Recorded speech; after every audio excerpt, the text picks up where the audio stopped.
Bro, holy crap, you are ugly. The Game of the Year nominees are out? Oh boy! That is not what I said. Well, it's that time again where every piece of media is put into a bracket to see who won the pop culture Super Bowl. But for this video, we are specifically going to be talking about the Game of the Year nominees. Which one deserves to win? Which one doesn't even deserve to be nominated? Let's talk about it. Starting off with a very controversial nomination, we have Elden Ring Shadow of the Erdtree. Now, I'm sure you guys all know this by now, but Shadow of the Erdtree is a DLC. The big question is, should a DLC get nominated for Game of the Year? Well, I'm here to tell you that my opinion is I don't think it should. Of course, Shadow of the Erdtree is amazing. It really just extends on the game of Elden Ring. It's very, very good. Probably one of the best DLCs ever made, honestly. But I just don't think it should be allowed to win Game of the Year because it's not a game. It's an add-on to a game, which already won Game of the Year, by the way. Elden Ring won last year, I think. Was it last year? It was 2 years ago, idiot. Okay, so I won't be really talking about Shadow of the Erdtree here, but that's not to say that you guys shouldn't play it. It's amazing and it's super good. So go give it a try. I just don't think it belongs in Game of the Year.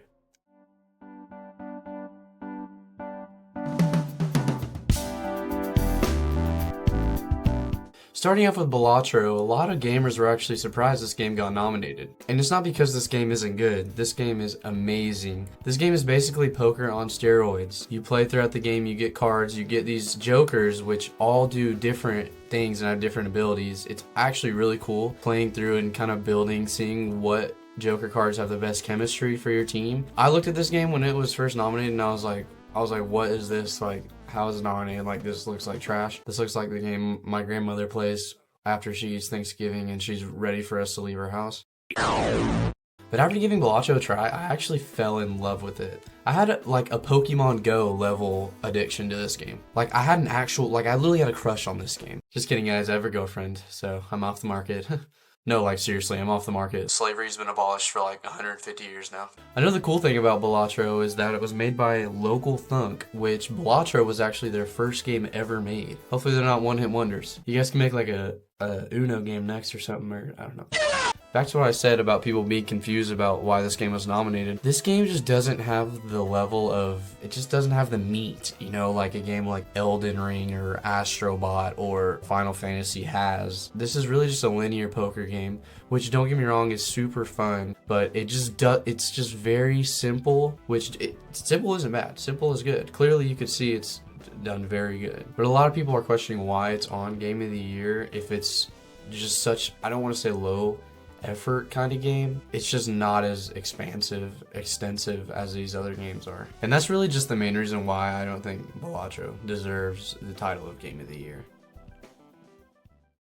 Next, we got Black Myth Wukong. I think it's safe to say that this is the game for this year. I mean, not in my opinion, but I think a lot of people think it's the game this year. This is basically this year's Elden Ring. Black Myth Wukong was super anticipated. I remember seeing it on the PlayStation Store, watching the trailer for it, and it looked absolutely beautiful. And let me tell you, when the game actually came out, it did not disappoint. This game is beautiful. The way Wukong fights is beautiful. I don't think he actually plays Wukong. I think he plays his son. I don't remember. Bro did not play the game. I know, go ahead and shame me in the comments. I don't freaking remember, right? I love seeing these humongous enemies and just these crazy wild places that you fight them in. It's just really cool. This game is just an all-around great game. I would give it a 10 out of 10 score. I don't think there's anything really wrong with this game at all. So, would I say this deserves Game of the Year? No, it's second on my list, boy.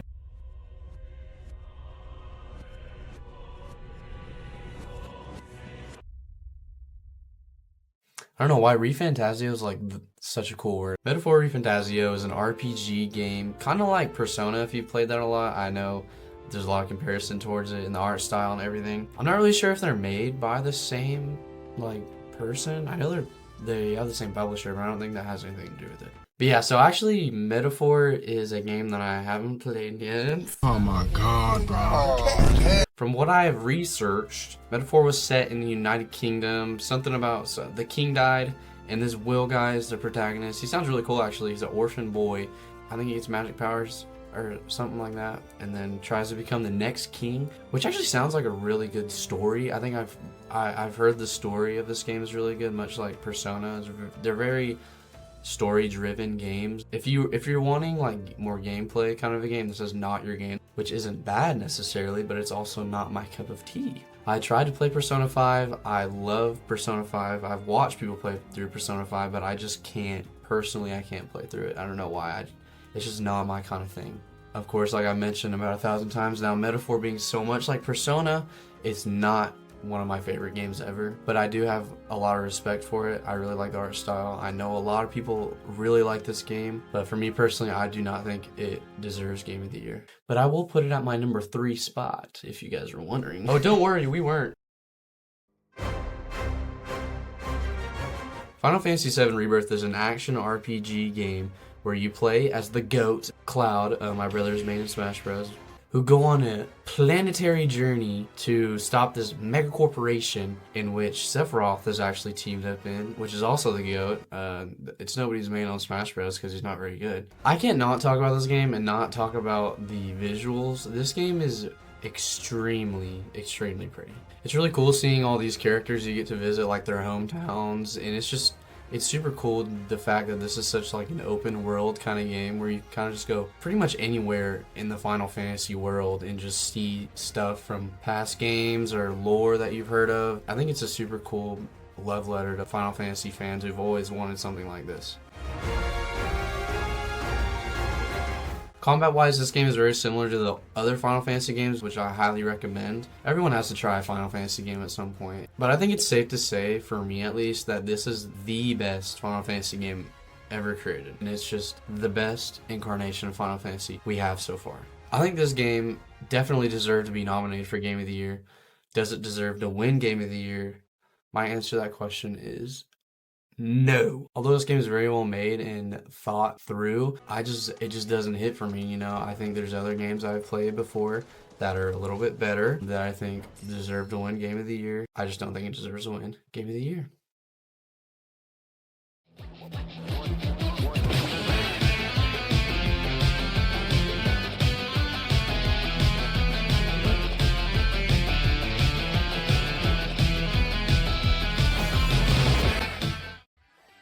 Astro Boy Mexico nominated.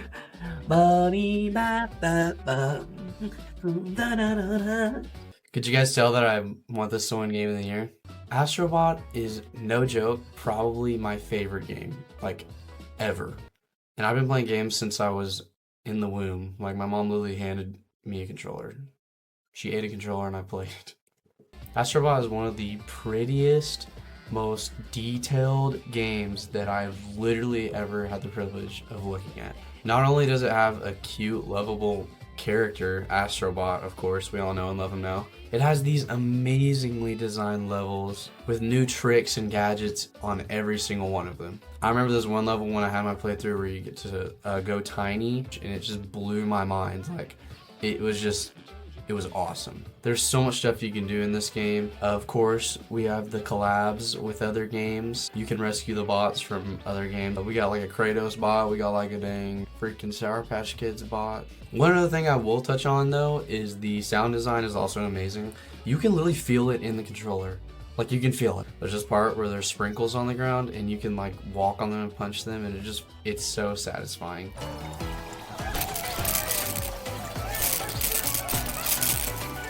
And they also actually just add this new update where it's Stellar Speedway and it's all speedrun levels, which this is something I missed because in the last Astrobot game, Astro's Playroom, they had a feature like this where you could speedrun stuff, and I actually got pretty into it.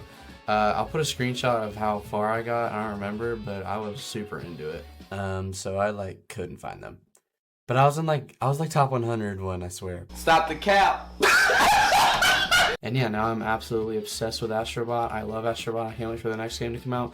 I know they're going to release another one because this one did so good. Probably won't have it until the PS6 comes out, whenever freaking Final Fantasy 78 comes out at the same time. Now for the big question. Do I think Astrobot deserves to win Game of the Year?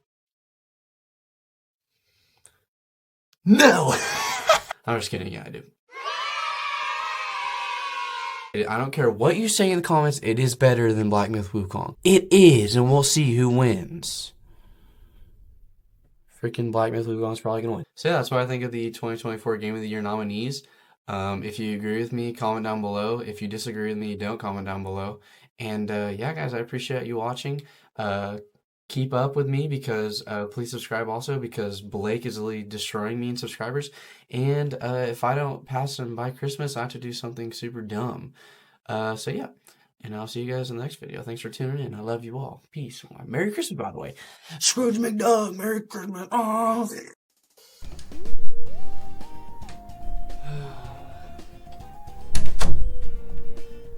The Game of the Year The Game of the Year nominees are out? Oh, I gotta restart that.